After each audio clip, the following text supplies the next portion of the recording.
Hi, I'm Owen from Rask Australia. Thanks for tuning in to the Rask Network. Before we get into today's show, there are a few things we have to go over. Firstly, what you're about to hear and see is limited to general information only. It's not personal financial advice like you'd get from a financial planner. Also, it's important to remember that past performance is not indicative of future performance. That means that anything that's happened in the past, or we say today, is not necessarily going to reflect what happens in the future. Lastly, please consider that any of the guests or myself are featuring on this program may have a financial interest in some of the products or shares mentioned. That's enough from me. I hope you enjoyed today's program. Okay, Kate, if you could, this is a question that's come in. How would you use $1 million if a magic wand was waved and it appeared in your bank account today? I'll give you a boring answer and then I'll give you a fun answer. So my boring answer is I'd invest it potentially in something like the Vanguard High Yield ETF. I think that's the name, VHY. VHY. And because I've already got my investment plan, I've got my diversified portfolio. If I chuck it in VHY, I'm getting maybe $70,000, including franking credits, of distributions each year, which I can use to supplement my lifestyle, go on holidays, give more generously, and just have a great life. And then that $1 million. Passive income. Yeah, passive income. That's the dream. You can replace your income. And I can just keep living my life, because for a lot of people, the $1 million doesn't end up changing their life like they thought it would, and then they just keep wanting more and more and more. So I think just putting that money aside, getting a bit of extra passive income and just adding that to your life and just maximizing your experiences is a good idea. So that's your boring answer, which I think is super exciting. What's the exciting one? Or fun one? You just go on the most insane couple of year holiday ever. Couple of year holiday. Yeah, maybe a year you'd stay at the most lavish hotels. Yeah. Gamble at private chefs. Gamble in Monaco, Monte Carlo. I mean, you could spend $1 million really quickly if you just did private everything. Absolutely. I don't think it would go that far, but the experience would pay dividends. Yeah. But it would probably make life feel quite dull after you ran out of that $1 million. All the studies I've read of lottery winners, often the money's gone after a couple of years and they actually end up being more miserable than before because they had that money for a short period of time, but they spent like crazy. Everybody wanted a piece of it. And then suddenly they end up inflating their lifestyle and then they can't afford to live that lifestyle. Because you think at $1 million, you're really rich. You can buy a mega mansion, but you can't usually. $1 million doesn't go that far with a mansion. You might get a really nice apartment, but then there's all those costs that go along with running the property, and then you've got rates and you've got taxes and you still have to pay stamp duty and all those things. And the costs really do add up, and then you can end up living a lifestyle you can't afford. This is true. What would you do with $1 million? Well, I did think about this a while back. I would take my $1 million and I would buy a farm, which is what I want to do. That's like one of my top things on my vision board. It's like I want to live on a farm. I'd buy a farm. But, so this is the thing, I'd use all of the money to buy the farm. However, then I would redraw through a line of credit. That's where there's like a loan attached to your property as security. Mm-hmm. And I would use that to then invest in something like VHY. So why would I do that? Because then the interest on the loan against the property is tax deductible. You still have to pay the mortgage, of course, but then your passive income portfolio starts paying down whatever's left on the mortgage and keeps going, and you still get to live in the farm.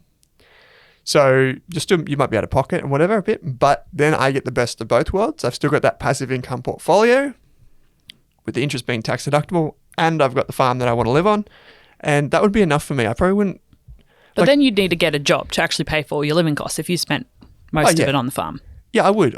But to be honest, I'd still just keep doing what I'm doing anyway. So the $1 million would probably I'd probably just use it tactically to get a farm. Like a farm would cost more than $1 million kind of farm that I want. Like I don't want it to be an 18-hour drive from anything. So that's what I would do. So okay, let's jump out of pipe dream. Let's jump into let's actually earn this money. Yes, let's not wait for the magic wand to be waved, and let's make our own $1 million. How are we going to get to $1 million ASAP?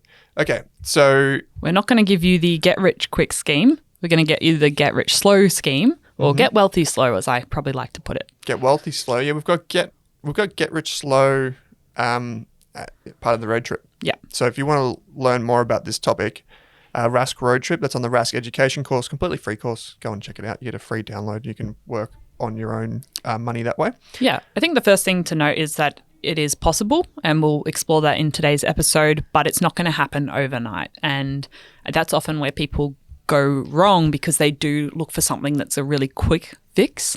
And often those things are either too good to be true, or a scam, or they just don't work, or they only work for 1 in a million people. Like, you've all heard of the crypto millionaire, or the person who just built their business and sold it in a year, but that's usually the one-off case. It's not the bulk majority. So we want to talk more about strategies that are replicatable for most people. Yeah, legit strategies. There are some books written on like famous people or super successful people, and they're like, the book is like, oh, what was your secret? And they're like, I visualized it. And you're like, okay, great. That's not all you need to do. You actually, like, that might have worked for you, and there might have been a million other people that also visualized it, but it never came true. So it's important to understand, I guess, what is, like you said, able to be replicated and will work for most people. And of course, there's going to be those tail that have extraordinary luck. So, Kate, let's talk about it. How long should we be thinking about, do you think, to become a millionaire? Yeah, so I'd probably say at least having a 20-year time frame, because if you've been listening for a while, you've probably got the fact that Owen and I always talk about long-term investing. We're not doing this for a couple of years. When we talk about building our portfolio and investing in Australian and US ETFs and various other asset classes, we want to be investing in this thing for 10, 20, 30 plus years, which is also what we're doing with our superannuation. We're putting money in and investing it and locking it up for a long period of time so that compound interest has time to do its thing. And we want to give our investments time to grow, because the investment market is not going to give you stellar returns every year. There's going to be ups and downs, and that's part of the whole thing. But if you look at really long-term returns, if you look at some of the Vanguard asset class charts that you will put in the show notes, but you get the idea that over the long period of time, the world gets better and companies grow and your investments grow as well. Yep, they do. And so a lot of people think when we talk about long-term investing, we're talking like 3 years. I think we're talking a decade or more. And so if you actually think about that, like, what could I invest in to grow that amount of wealth? Like, first things first, what will still be worth investing in 10 years from today? It's probably not going to be a speculative stock or the thing that you thought was really hot right now. It's probably going to be something that's boring. And first things first doesn't lose your money. And the problem is with boring things is they take a long time to pay off. So what we're trying to do is we're trying to say, Charlie Munger has this saying. He said, people think about get rich quick. He said, just get rid of the quick. And then that will drastically change the way you think about wealth creation. So just get rich. How do you get rich, so to speak, or get wealthy, to your point? So, Kate, what are the numbers? If we've got 20 years, how do we actually get to $1 million in 20 years? Yeah, so as simply as possible, if you've got $0 right now and you invest $1,800 a month into a diversified portfolio where you've got exposure to Australian and international shares, and so you're getting somewhere around an 8% average annual return for that time, you'll be hitting the millionaire mark in over 20 years. Now, that is simplifying it massively, but I'm just trying to illustrate that it is possible without crazy amounts of money, because in our head, $1 million seems so far out of reach that you don't kind of imagine that not small, $1,800 is still a lot of money, but it's just putting that money aside every single month on a regular basis for a long period of time that you can get to that $1 million mark. So there's 3 key ingredients you've got there. You've got the amount that you save, you've got the return that you get from your investments, and you've got the time. Now, for those people in the audience who are in the front row, yes, we're not talking about taxes here, and yes, we're not talking about inflation. If you want, there'll be a link in the show notes to a spreadsheet that I put together, which will show you inflation adjusted results. So we're just keeping it simple. But your point remains. Of those three things, you can't really control the return. Over the long term, a balanced portfolio might return between 6 and 10%, and we'll explain what that means in just a second. How do you get that? Between 6 and 10%. And the amount that you save is pretty much dictated by how much you earn, which we'll talk about in just a moment, and how much you keep. And the time is basically like, it's really up to you there. Like if it takes you 20 years, but you want it to take 10 years, you're going to have to change those first two variables to get to that. And one of those, as we said, is probably harder to control. So keep that in mind.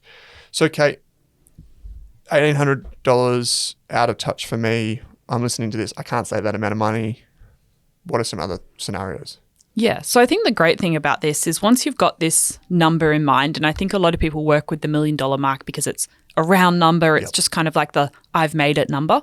And you can use the Money Smart Compound Interest Calculator or the calculator Owen's put together in the link we've got in the show notes. But you can take this $1 million number and try lots of different scenarios. And you can go, okay, what if I cut it down to $1,000 a month or $500 a month or $200 a month? So if you invested $1,000 a month with a similar scenario we mentioned before, it would, in 20 years, you'd have about $550,000. And so it would take you nearly 30 years to get to that $1 million mark.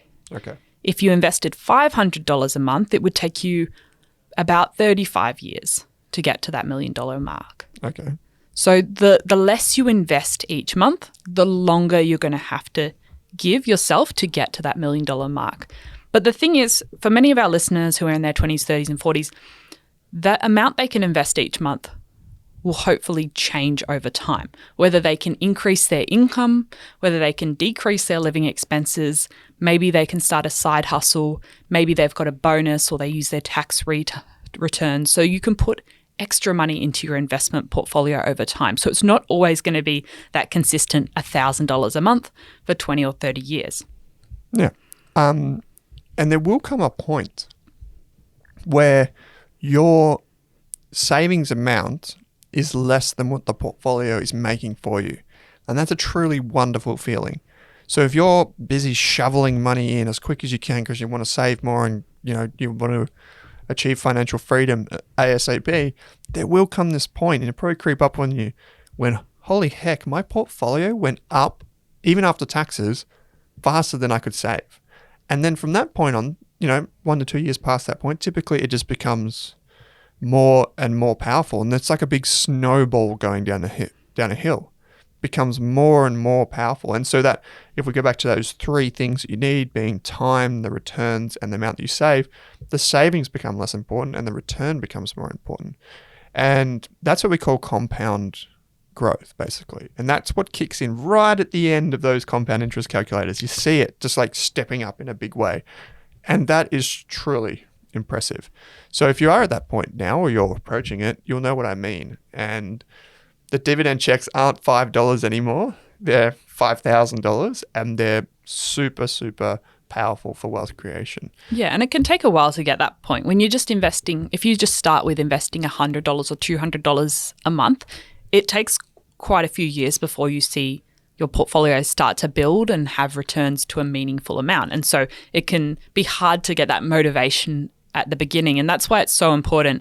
I think you mentioned at the top, Owen, for like the first 5 years of your investing journey, just saving and investing as much as you can to get that portfolio moving. Yeah, absolutely. And this is where Kate, you would know this. I don't know this off the top of my head. What's the FIRE movement where you save a lot now and then you kind of just is it Coast? Coast FIRE? Coast FIRE? Someone will know. If you do know, let us know. Or let me know, rather. So this is where you save a lot now, save for 5 or 10 years. And then the second part of that journey, so like the 10 to 20 years, you don't have to worry as much, because then you've got that compounding kicking in. Because the dollar that you save today is worth a heck of a lot more than a dollar saved in 10 years. And that is the true, I guess, powerful part, where you can be like, oh, wow, like all of that work that I did back then is now paying dividends. And so, even though you might think, oh, I'm only saving $1 today, or I'm only saving 5% of my wage today, that 5% of your wage today could be worth 10 or 20% of your wage in 10 years. So don't be disheartened if you can't save $10,000 a year right now. Even if you can save one, it might be worth 10 in 10 years. And it's also building that habit. So if you can put $100 a month aside now, you're building that habit of putting money aside for future you. You're learning how to invest so that when you are in a position to invest $1,000 or $2,000 a month, you know what to do and you're comfortable with how everything works. Yeah, absolutely. So, Kate, I guess there's a lot of things here that we need to unpack. So so the first thing is saving more. Yeah. You mentioned things will change. What are some things that we can work on there? Yeah. So if we want to play with one of those levers, which is actually how much you can invest each month, it's firstly going back to basics and putting that budget into play and working out what is coming into your life and out of your life each month in terms of money. And so whether it's just at the beginning, you might want to cut some of your living costs because you're going, okay, for the first few years before I increase my income, I really want to start investing. So it just means I'm going to go out slightly less. So I've got more money to put into my portfolio each month. So potentially, even to kickstart your portfolio, you might sell some things around the home. And we've done some episodes before on different ways to save money, but just finding that initial starting amount. And I think, it's just important to keep in mind that those small amounts do matter. I've heard a lot of people say, well, I can only invest $50, so it's kind of pointless to start. It's never going to amount to anything. Yeah, that's a big myth, isn't it? And that can stop people getting started at all. Yeah. There's micro investing, there's fractional investing, there's so many different ways to do it.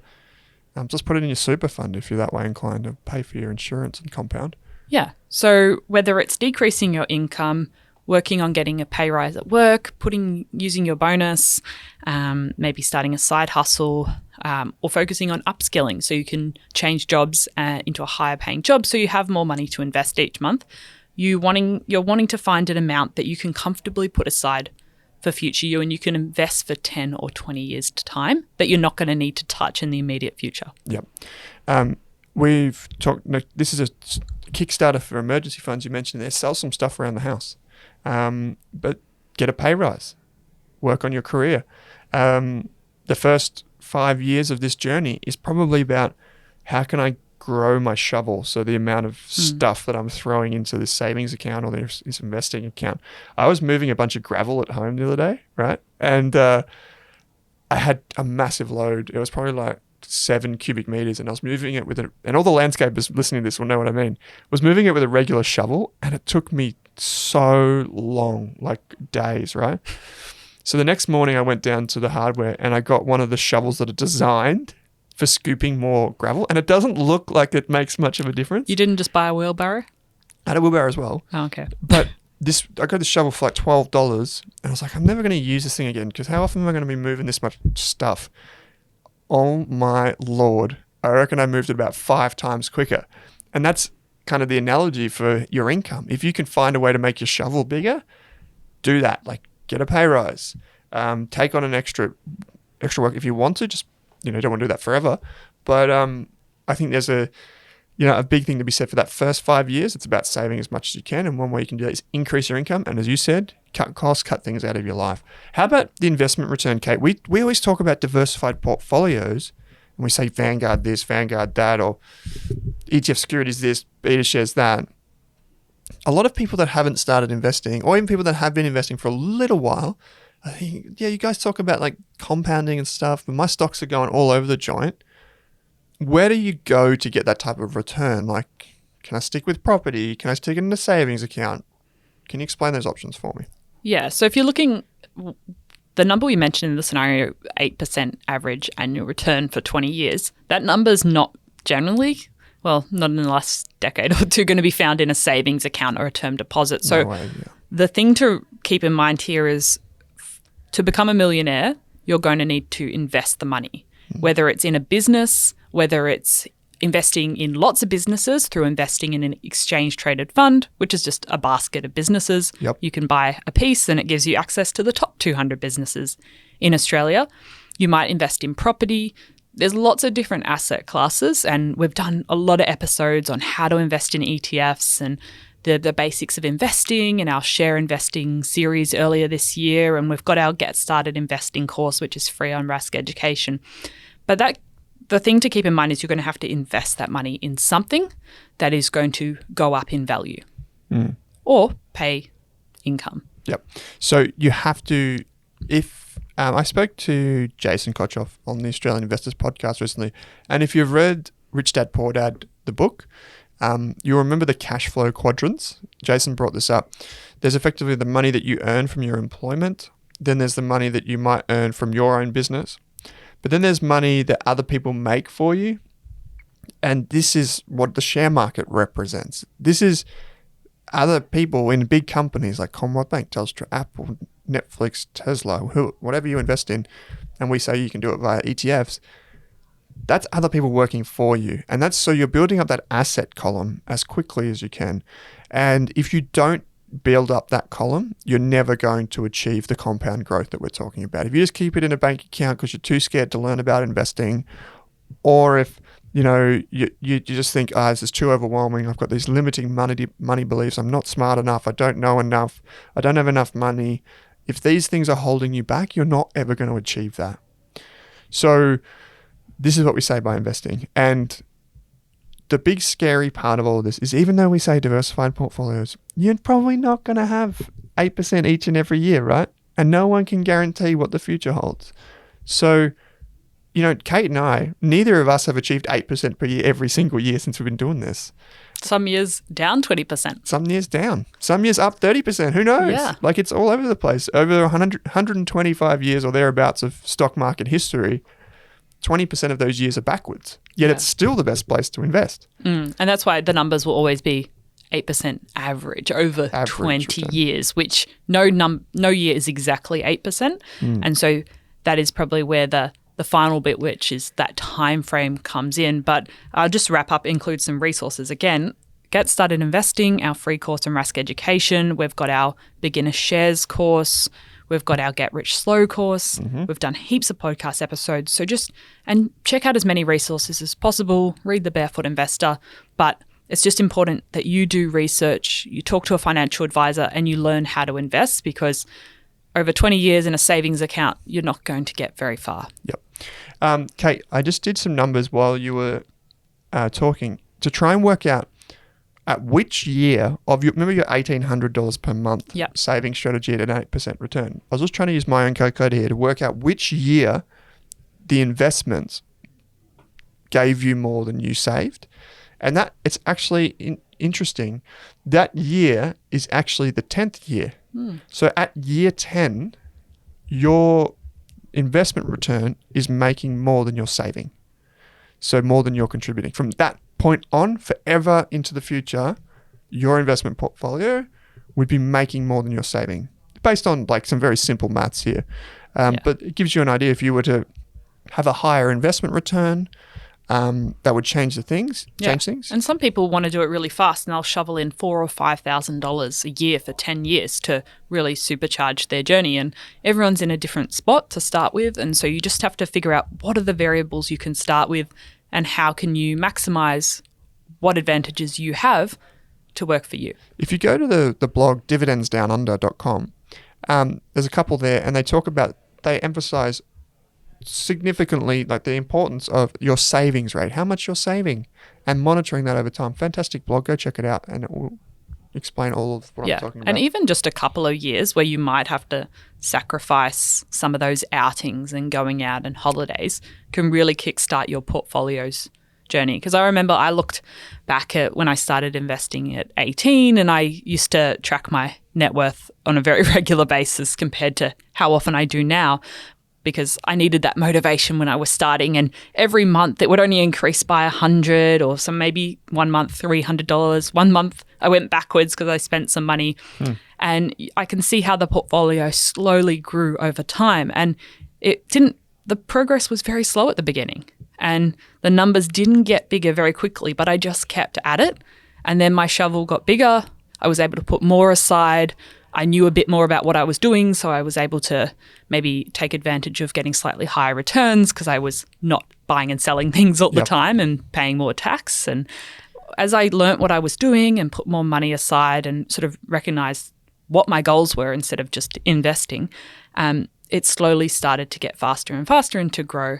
And I mean, I'm only 7 years into my journey and there's still plenty more to do, but it is encouraging to see that over time. So if you are someone who likes tracking this kind of stuff in a spreadsheet, I'd encourage you to do it, because then you can look back after 10 years and go, just look at this progress I've made. Yeah, and that's just, and that's exactly what Dividends Down Under is doing publicly. Like, you can see every month how much they're receiving dividends, and you can see their progress over time too.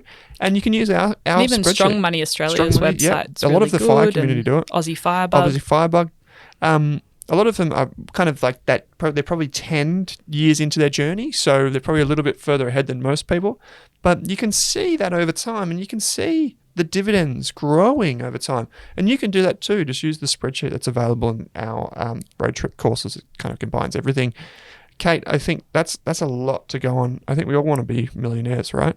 Yeah. And I think the big one is people go, well, what if I don't get there in 20 or 30 years? And the thing I like to remind people is that even if you don't hit millionaire status in 20 or 30 years, you're going to be in such a better financial position than you were if you had just made no decisions. Absolutely. You're going to have more money. You're going to have your emergency fund. You'll hopefully be out of debt. You'll have flexibility to spend time with friends and family. So I think that's the important thing to remember. We've been to a few events and people go, oh, but what if you have kids, and what if this and what if that? Like, all these things that might mean you don't hit these goalposts that you've set, but you're still going to be in a better financial position than if you hadn't done anything. Yeah.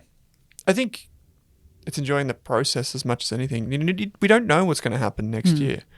And that's the ultimate act of humility when you're saving, is you don't know if Ukraine's going to be invaded by Russia, or Taiwan's going to be invaded by China, or who knows? Like, there's so many scary things in the headlines that affect the stock market, that affect property prices, interest rates, inflation. You don't know. There's some big things you don't understand. You will never be able to predict. Medical issues, kids, disability, so many things. But making yourself resilient and taking financial steps to make yourself resilient. Remember, all of 2021 for us was financial resilience. You're not going to fail by trying to be positive.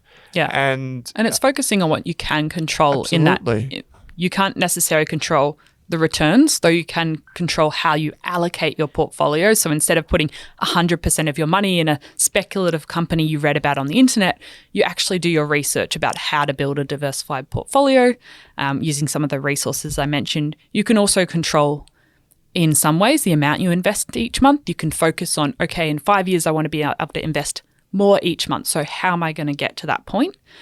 You can also control the fees you pay as well. And so really focusing on, and even the length of time you invest for, you can by and large control that as well. So you want to focus, laser in on what you can control and worry less about those things you can't control. Like, is the world going to end in 50 years, or am I going to get that exact return every year? Because you can't always control that. Yeah, I think that's great.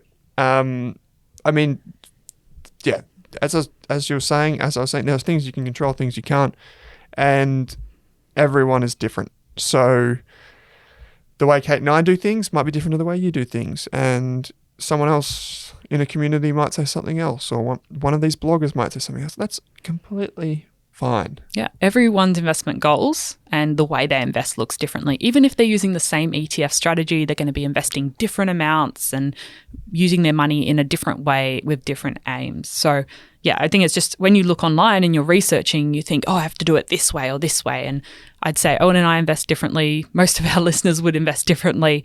There's no one right way. You can also change. If you start down one path and it doesn't work for you, or you find you're investing too much to the expense of living your life, you can adjust course and you can play with those levers within your control as well. Yeah, there's only so much you control. We don't have an infinite amount of money. So there's only so much you can control. And just having like an understanding of how much do I earn? Can I make adjustments there? How much do I save? Can I make adjustments there? How much do I invest? Can I make adjustments there? How do I invest? And how long do I have for my goal? Like, all of these things matter. But I think maybe what I would start with is at the very top of the show, Kate, we asked each other, like, what would you do with money, right? And the reality is our answers wouldn't probably be anywhere near as clear as they were if we hadn't done the work on ourselves to understand what we define as like happiness and what we want for ourselves in life. And so if you haven't yet done that exercise of what do I actually want? What do I actually want? What does money do for me? You know, we had very different answers, right? You had two answers. I had one. And that might change in time. You know, I might not want to farm. I might want to live in the city, or you might, want to go live in London, and that might be your goal. And that's what you might spend your money on. But maybe, that's really important to understand too, because that will also determine all of those other variables. And you're going to have a different set of priorities to us. So just try and stay the course. Use money as an enabler for that goal, I would say. Yeah. And even just thinking today, even if I don't hit that goal, because it is just a number, it doesn't actually define you. And it's really important to remember that your net worth doesn't equal your self-worth. This is my quote I like it. I was thinking about this yesterday as I was unpacking a box. I was like, okay, that was pretty good. I like $1 million in your bank account doesn't make you any more or less worthy as a person. And you don't want to pin your personality on that. And that's why it's important not to make finance your life. You might love talking about it and researching it, but you also want to have stuff going on outside of that. And you don't want to be focusing on that number in your brokerage account every single day, because that's generally a way to make you quite miserable, because it is. If your emotions are tied to whether the portfolio goes up 10% or down 10%, that's a really tough way to live. Yeah. If you're the one like talking about your stock portfolio and that's how you're defining it, or your crypto account or something like that, that might work for some people. Nothing wrong with it necessarily. But for most people, money's used as a tool to achieve other things. And I think for the most part, you can do that hands-off or hands-on, however you want to do it. For me, I think a lot of the things that I want would probably be hands-off. Just start that 10 things activity. Yeah. I think that's a great place to start. Is like, what are the 10 things that bring you happiness, and what are the 10 things you spend money on? Try and rearrange that if possible. Kate, but before you do that, there's one thing we want to leave you with. So, Kate, what is the number one takeaway? We're talking about money. We're talking about $1 million, pie in the sky type stuff. Let's bring it back to one thing that all of us can work on right now. Yeah. So one thing you can think about after today's episode is, what is one long-term financial goal you have? It might be the farm. It might be to move to London. It might be to have $1 million net worth. Write this down and really think about why you're working towards it and the why behind that. So what are the reasons you want to achieve it? Because sometimes it's going to be tough watching your portfolio swing. It's going to be tough going, why am I saving and investing $2,000 this month? I could be doing a million other things with this money. And you want to come back to this long-term goal and the why behind it and the reasons. And then once you have this goal written down, you can work backwards from there. Because if you know the end point is $1 million or a farm that might cost $1 million, you can work backwards from there and you go, okay, I know the time frame's 20 years or 30 years. How much do I need to put in on average each month? And if after 5 years I can increase that amount to $2,000 or $3,000, how will that change my plan? So once you've got that end point, you can work backwards. And of course, with money, it's all very volatile and it all can change. You might be unemployed some months, you might get a bonus. So the plan has to be flexible, but I think it's a really good place to start with, because you've got that end point. You work out what are the steps to get to that end point. What are the things that could go right? What are the things that could go wrong? Is there ways you can automate that goal?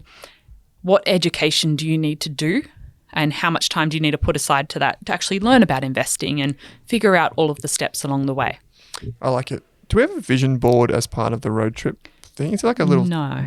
Yeah, right. Okay. So in the business course that is coming soon, He's been promising this for a long time.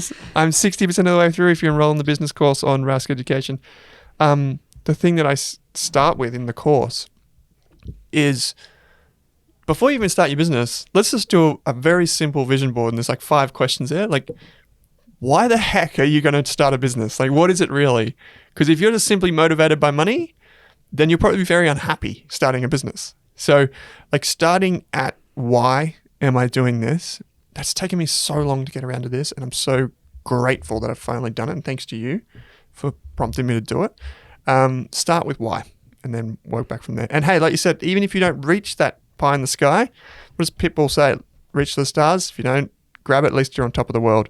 So, Kate, $1 million, go now. Think about why you want $1 million, what you would do with it, how it brings you happiness. I think this is a great episode that you can reflect on in time. And I think it's also a really fun conversation topic. We've talked a bit about how do you get your friends and family talking about money and having those conversations that we've been told not to talk about for so long, and asking people about their savings goals, or even just something fun. You can bring it up in a fun way. What would you do with $1 million? And just hear them brainstorm all of the different things they could do, because that's a really fun way to explore that idea and talk about money in a less scary way, because who hasn't fantasized about what they do with $1 million, or if they won the lottery? That's how the lotto companies get you, right? So if you do have a partner that's not really interested in finance or money, great way to get them involved. Yeah. Work back from there. And I guess main takeaway, it is possible to become a millionaire. You do need to invest. You do need to give yourself a long time frame, and you do need to educate yourself about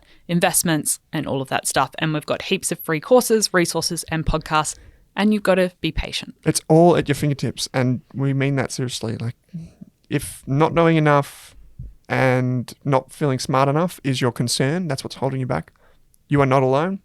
We have all this stuff here. We're here every week. You are not alone. You can do it. Everyone can do it. Please go and check out the resources. Kate, wonderful episode. Thanks for joining me. Thank you, everyone, for listening.